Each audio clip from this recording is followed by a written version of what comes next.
یه مخزن جدید خریدم.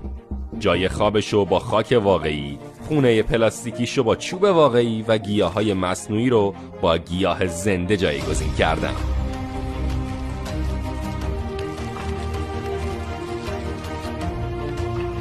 از اونجایی که کارن کاملا وحشیه، فکر کردم یه محیط طبیعی براش جای بهتریه. ولی من نمیتونم همینجوری بذارمش اینجا.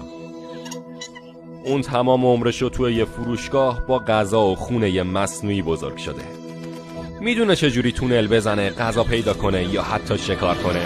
خب قراره بفهمیم. برای اینکه با محیط جدید آشنا بشه، یه مسیر با 4 مانع ساختم تا مهارت بقاشو آزمایش کنم و اولین چالششم تونل زدنه. اگه بتونه از بالای لوله تا پایین حفاری کنه، مطمئنم میتونه مثل اجدادش یه خونه درست کنه. چالش بعدی پیدا کردن غذاست. کل عمرشو داشته غذای فرآوری شده میخورده، پس باید ببینم میتونه دونه ها رو پیدا کنه یا نه. اگه بتونه برای چالش بعدی فقط لازمه یه دکمه رو فشار بده. با فشار دادن این دکمه چراغ روشن میشه. ولی این دکمه زیر یه لایه خاک مخفی شده.